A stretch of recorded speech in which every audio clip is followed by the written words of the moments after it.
ఇప్పటి breaking news. జై శ్రీరామ్ నినాదం కడుపు నింపదు కేటీఆర్ అన్నారట. జై శ్రీరామ్ నినాదాలు చేసే పిల్లలకు బీఆర్ఎస్ కార్యకర్తలు నచ్చజెప్పాలని ఆ పార్టీ కార్యనిర్వాహక అధ్యక్షుడు కేటీఆర్ సూచించారు. మనదే నిజమైన సెక్యులర్ పార్టీ అని ప్రతి క్రిస్టియన్ ముస్లిం సోదరుడికి చెబుదాం. జై శ్రీరామ్ నినాదాలు చేసే పిల్లలకు అది కడుపు నింపదని, ఉద్యోగం ఇవ్వదని చెప్పండి. మీకోసం పార్లమెంట్లో మాట్లాడేవాళ్ళు, కొట్లాడేవాళ్ళు కావాలి అని వారికి అర్థమయ్యే రీతిలో వివరించండి అని సూచించారు. ఇది మల్కాజ్గిరిలో జరిగింది. నిజంగా జై శ్రీరామ్ అంటే రాముడి పేరెత్తితే ఒకప్పుడు రాక్షసులు భయపడేవాళ్ళనేసి నేను విన్నాను. అండ్ మనం చరిత్రలో, రామాయణంలో, మన ఇతిహాసాల్లో వీటి గురించి చదువుకున్నాం. ఇప్పుడెందుకు జై శ్రీరామ్ అంటే కొంతమంది పొలిటీషియన్స్, తమను తాము సెక్యులరిస్టులు అని చెప్పుకునే కొంతమంది పొలిటీషియన్స్ ఎందుకు భయపడుతున్నారు? బెంగాల్లో మమతను తీసుకోవచ్చు, లేకపోతే యూపీలో యాదవ్ని, అఖిలేష్ సింగ్ యాదవ్ని తీసుకోవచ్చు, లేకపోతే పైన ముఫ్తీ మహమ్మద్ వాళ్ళ గ్యాంగ్ని తీసుకోవచ్చు. శివసేన ఇటీవల ఈ జై శ్రీరామ్ నినాదంతో అంటనట్టు వ్యవహరిస్తుంది. నిజంగా ఈ జై శ్రీరామ్ అంటే రాముని పేరు తీసుకుంటే భయభ్రాంతులకు అవ్వాల్సిన, అంటే సెక్యులరిజం అని చెప్పుకోవడానికి రాముని పేరుని పక్కన పెట్టాల్సిన అవసరం వచ్చిందా? దీని గురించి మాట్లాడడానికి జయసింహ అన్న ఉన్నారు. అన్న వెల్కమ్ అన్న. ఒక్కసారి ఇది చదవండి, మీకు ఏమనిపిస్తుందో ఒక మాట చెప్పండి. ఇప్పుడు ఇది మొత్తం ఆల్రెడీ నేను చదివి దీని గురించి అర్థమైంది నాకు. సాయంత్రం నుంచి ఆయన మధ్యాహ్నం ఇక్కడ మన మల్కాజ్గిరిలో మాట్లాడినరు. ఈటెల రాజేందర్ గారిని, ఆయన్ని విమర్శించడానికి ఏది దొరకనట్టు జై శ్రీరామ్ అన్న పదం, అంటే నినాదం కడుపు నింపదు అనేసి ఒక స్టేట్మెంట్ అయితే ఇచ్చిండ్రు. దీంతో సంబంధించిన ఒక వీడియో కూడా ఉంది, అది చూపిస్తా నిజంగా ఆయన ఏం మాట్లాడినరు అన్నది. ఒకసారి చూసిన తర్వాత వెళ్దామా, లేకపోతే ఫస్ట్ దీని గురించి మాట్లాడదామా? వీడియో కూడా చూసేద్దాం. వీడియోలో ఏమన్నారు చూస్తే మనకి ఇంకొంచెం క్లారిటీ వస్తుంది. రైట్.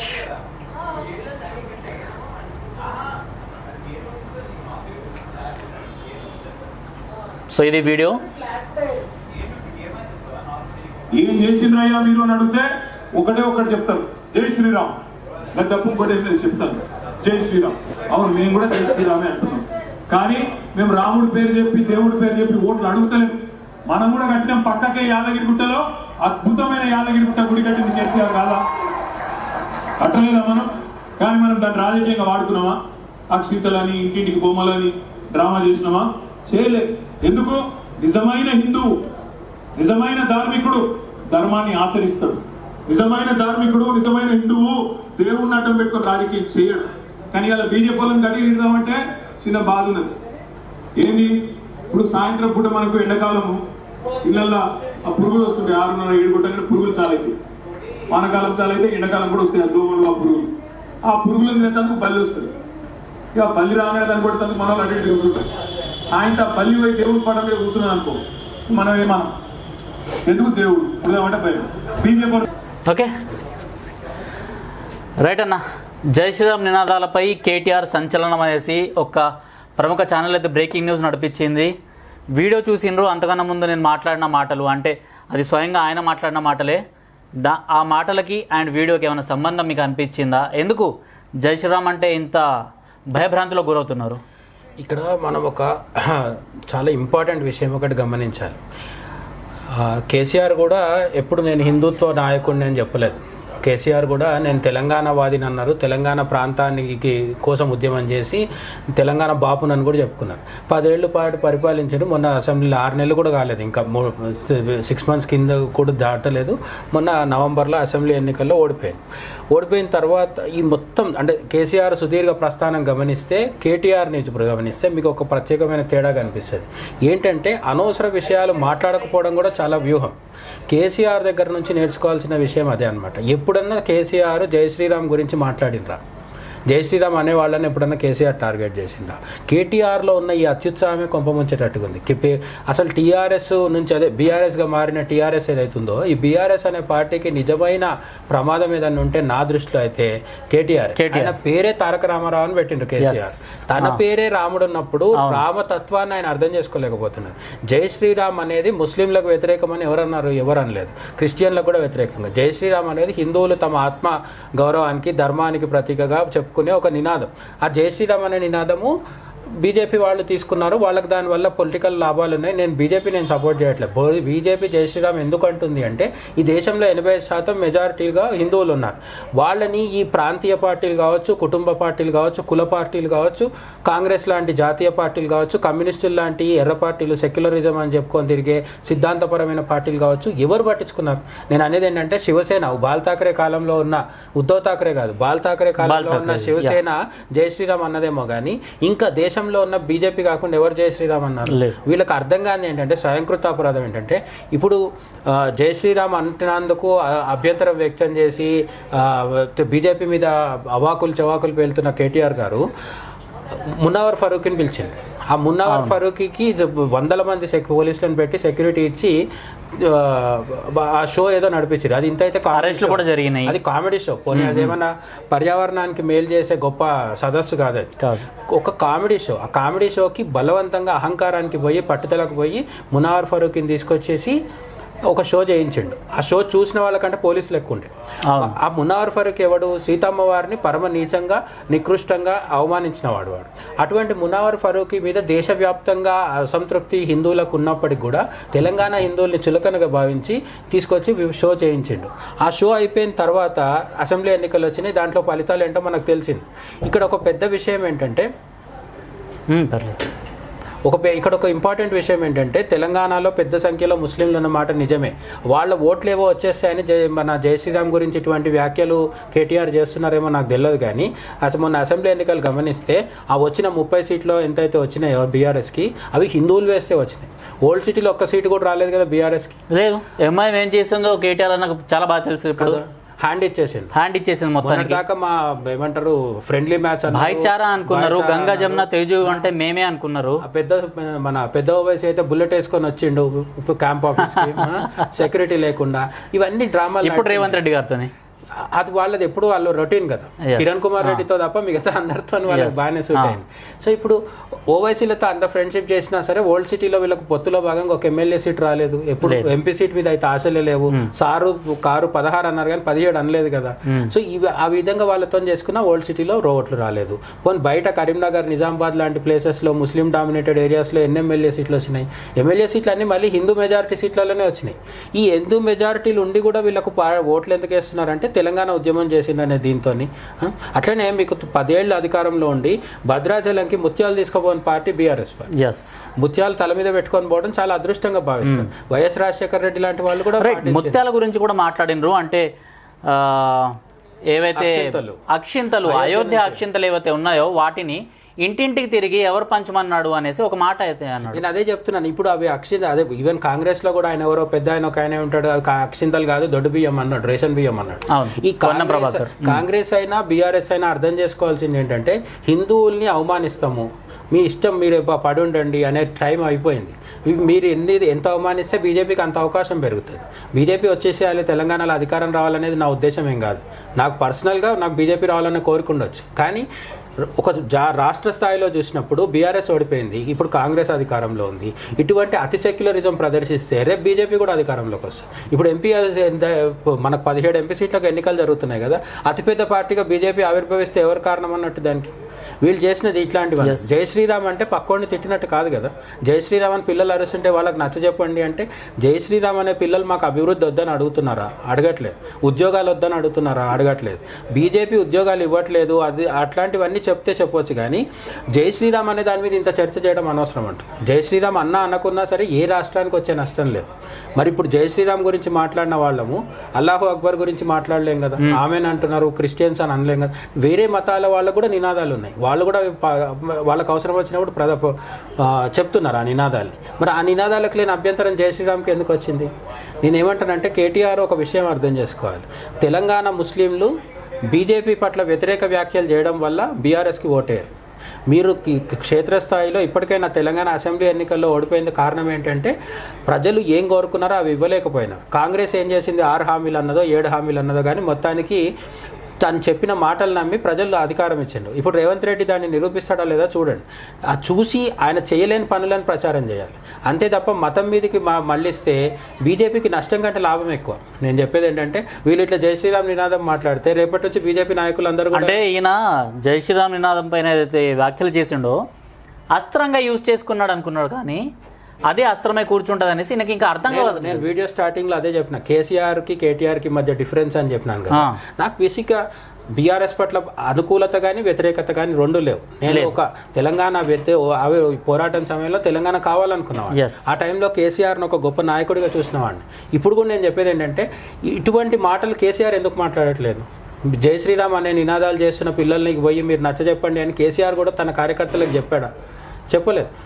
కొన్ని మాటలు మాట్లాడకపోవడం వల్ల కూడా లాభం ఉంటుంది. హిందూగాళ్ళు బొందుగాళ్ళు అన్నందుకు కరీంనగర్ లో ఏమైందో మాకు తెలిసింది కదా, అది కూడా కేసీఆర్ అన్నది అది నోరు జారాడు అక్కడ. నేను ఏమంటున్నానంటే, అటువంటి నోరు జారుడు మాటలే తప్పు. కానీ అప్పటికీ కేసీఆర్ లో కొంత మెచ్యూరిటీ మనం ఆశించవచ్చు. అంటే పొరపాటున ఎప్పుడన్నా ఫ్లోలో భాగంగా అనడం కావచ్చు, లేదంటే అది ఆయన శైలి అవ్వచ్చు, లేకపోతే కొన్నిసార్లు తప్పులు కూడా జరిగి ఉండొచ్చు, నేను కాదనట్లేదు. కానీ కేటీఆర్ ట్విట్టర్ టైం లైన్ చూసినా సరే బీజేపీని అతిగా టార్గెట్ చేయడం. మీకు ఇప్పటికి కూడా రాష్ట్రంలో వాళ్ళ ప్రధాన పోటీ ఎవరితోని అంటే తెలంగాణ కాంగ్రెస్తో. తెలంగాణ కాంగ్రెస్ను వదిలేసి బీజేపీ గురించి మాట్లాడడమే ఒక తప్పు. సరే, ఎంపీ ఎన్నికలు కాబట్టి మేము మోడీని విమర్శిస్తామంటే, మోడీ ఉద్యోగాలు ఇవ్వలేదని, అవినీతి గురించి అయితే మోడీని టార్గెట్ చేయలేరు కాబట్టి ఉద్యోగాలు ఇవ్వలేదనో, లేకపోతే దేశ భద్రత గురించో, అంటే కేంద్ర ప్రభుత్వం కంట్రోల్లో ఉండే అంశాలు ఏవైతే ఉంటాయో వాటిని చర్చించడం ద్వారా బాగుంటుంది. కానీ జై శ్రీరామ్ నినాదం అనే ట్రాప్లో ఈయననే వెళ్ళి పడితే, ఈయన వెళ్ళి ముగ్గులో కూర్చుంటే బీజేపీ ఇంకా సంతోషిస్తుంది. ఎందుకంటే వాళ్ళు కోరుకునే చర్చ అది. బీజేపీకి మతపరమైన చర్చ జరగడం మొదలైంది అంటే బీజేపీకే ఎప్పుడైనా లాభం. ఏం చెప్తారంటే, మొసలి బయట వచ్చి తిరిగితే కుక్కను చూస్తే కూడా భయపడుతుంది, కానీ అదే మొసలి నీళ్ళలో ఏనుగును కూడా పట్టుకుంటే వదలదన్నమాట. సో బీజేపీ నీళ్ళల్లో ఉండే మొసలి లాంటిది. మీరు కూడా జై శ్రీరామ్ అనుకుంటాను, నీళ్ళలో పోయి దిగుతామంటే చేసేదేం లేదు. ఎందుకు ఇంత లూజ్ టంగ్ ఎందుకు మాట్లాడుతున్నాడు? ఎందుకంటే ఏదైతే ఈ నినాదాలపైన వ్యాఖ్యలు ఉన్నాయో ఇది ఫస్ట్ టైం కాదు. ఇంతకుముందు కూడా హిందూయిజాన్ని టార్గెట్ చేసే విధంగా, లేకపోతే అయోధ్య రామాలయం వేరు, భద్రాద్రిలో ఉన్న మన రామాలయం వేరు అనేటట్టు మాట్లాడడము, ఇవన్నీ ఈ పార్టీకి ఎందుకు చెందుతున్నాయి? ఇటువంటి వాళ్ళు మనకు రాష్ట్రంలో ఒకరు కనిపిస్తారు. వీళ్ళకి కొంత అనుభవరాహిత్యం ఉంటుంది, కొంత వీళ్ళ వ్యక్తిగతమైన సిద్ధాంతం కూడా ఉంటుంది. వీళ్ళు వ్యక్తిగతంగా రాముని నమ్మకపోవచ్చు, అది మనం చెప్పలేము. లేదు, ఇప్పుడు ఆయన ఈ వీడియోలో చూసి ఏదో వీడియోలో కూడా చెప్పినట్టున్నాడు కదా ఆయన, అంటే నేను నాస్తికుని అని. నాస్తికుడైనా పర్లేదు. నేనేమంటున్నానంటే, ఇవి మనం చూసిన ఇంతకు ముందు చూసిన వీడియోలో కూడా మొదట్లో ఏమన్నారంటే, మేము యాదాద్రిలో కట్టించినాం కదా అన్నారు. యాదాద్రిలో గుడి కట్టడం తప్పని ఎవరు అనలేదు, మంచి పనే చేశారు అక్కడ. కానీ దాన్ని మేము రాజకీయాలకు వాడుకోలేదు అంటే, యాదాద్రి అనేది డెవలప్మెంట్ చేయడం అనేది ఒక మామూలు విషయం. అంటే గుడి అక్కడ వివాదంలో లేదు, చాలా రోజులుగా డెవలప్మెంట్ లేదు కాబట్టి దాన్ని కేసీఆర్ పూనుకున్నారు. అందుకు ఆయన అభినందనీయుడు, కేసీఆర్ని మనం మెచ్చుకుంటాం. ఆయన కేసీఆర్ చేసిన దానికి తగ్గట్టుగానే గుర్తింపు కూడా వచ్చింది. కానీ ఓడిపోయింది ఎందుకు? అసెంబ్లీ ఎన్నికల్లో అభివృద్ధి చేయకపోవడము, అవినీతి జరగడము. ఇప్పుడు మనం కొత్తగా చూస్తున్నాం కదా, ఫోన్ ట్యాపింగ్. చాలామంది ఎమ్మెల్యేలు, బీఆర్ఎస్ కార్యకర్తల్లో, బీఆర్ఎస్ నాయకుల్లో కూడా భయాందోళనలు ఉండడము, రేవంత్ రెడ్డి లాంటి వాళ్ళ ఫోన్ ట్యాపింగ్ జరగడము, ఇవన్నీ రకరకాల అంటే కర్నూలు చావుకు అనేక కారణాలు అన్నట్టు బీఆర్ఎస్ ఓడిపోవడానికి అనేక కారణాలు. కాబట్టి యాదాద్రిని వీళ్ళు పొలిటికల్గా వాడుకోలేకపోతే అది వాళ్ళ తప్పు. కానీ పార్టీ అంటే అక్కడ పొలిటికల్ గా వాడుకోవడానికి కూడా లేదు. ఏమంటున్నానంటే, అయోధ్య అంశం అనేది చాలా అరుదైన అంశం. మోడీ దాన్ని చేసినందుకు వాళ్ళు రాజకీయంగా వాడుకుంటున్నారంటే వాడుకోవడంలో తప్పేముంది? నేనేమంటానంటే, ఒక 500 సంవత్సరాలుగా అక్కడ గుడి కావాలని హిందువులు కోరుకుంటున్నారు. అది స్థానిక అయోధ్యలోని హిందువులు కావచ్చు, ఉత్తరప్రదేశ్ హిందువులు కావచ్చు, ఉత్తర భారతదేశ హిందువులు కావచ్చు. కానీ 1992లో బాబ్రీ కూలిపోయిన తర్వాత అది మొత్తం భారతదేశ హిందువులకు సంబంధించిన ఈ రోజు కూడా హోలీ నుంచి హనుమత్ జయంతి వరకు, అంటే శ్రీరామనవమి తర్వాత వచ్చే హనుమత్ జయంతి ఉంటుంది కదా, చైత్ర పూర్ణిమ, అప్పటి వరకు అమెరికాలో, కెనడాలో ఒక యాత్ర జరుగుతుంది, శ్రీరామ దేవాలయ యాత్ర అని చెప్పి, మన శ్రీరామ్ మందిర్ ఆ యాత్ర అని చేస్తున్నారు. ఏది విశ్వ హిందూ పరిషత్ అమెరికా విభాగం చేస్తుంది. 18,000 కిలోమీటర్ల మేర అక్షింతలు తిరిపి అక్కడున్న 800 గుళ్ళల్లో అక్షింతలు ఇచ్చి అక్కడ స్థానిక హిందువులకు పంచడం జరుగుతుంది. అక్కడ అమెరికాలో, కెనడాలో ఉన్న హిందువులు ఇక్కడ వచ్చి ఓటేయారు కదా, వాళ్ళకి రాజకీయంగా ఏం లాభం లేదు. అయినా కూడా హిందువులు ఐడెంటిఫై అయ్యి రాముడు గుడి కట్టారనే సంతోషం వాళ్ళు సెలబ్రేట్ చేసుకుంటున్నారు. యూఏఈలో మనం గుడి కట్టుకున్నాం. కాబట్టి గుడి కట్టడం అనేది కేవలం మతం దృష్టిలోనే చూసేసి ఇది ఓట్ల కోసమే చేస్తున్నారు అనుకుంటే మోడీ అర్థం అవ్వదు.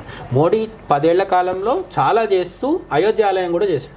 అయోధ్య ఆలయం చేసినందుకు ఆయనకి ఎందుకు క్రెడిట్ దక్కుతుంది అంటే యాదాద్రిలాగా అది ఒక వివాదరహితమైన ఒక గుడి కాదు, దాంట్లో చాలా పెద్ద వివాదం ఉంది. సుప్రీంకోర్టు ద్వారా తీర్పు తెప్పించి 500 సంవత్సరాలుగా హిందూ జాతి దేనికోసం అయితే ఎదురు చూస్తుందో అటువంటి నిరీక్షణకు తెరదింపి బాలరాముడి ప్రాణప్రతిష్ఠ చేసి ఈ భరత జాతి పునర్వైభవం దిశగా దాన్ని ఒక మళ్లించే విధంగా తీసింది. అదొక చారిత్రక విషయం. రాబోయే 1000 సంవత్సరాలలో కూడా జనవరి 22, 2024 అనే తేదీ గుర్తుండిపోతుంది. ఎందుకు అంటే అన్ని శతాబ్దాల పాటు మనము దురాక్రమణదారులు చేసిన మతోన్మాదపరమైన దాడిని మనం భరిస్తూ వచ్చినాం.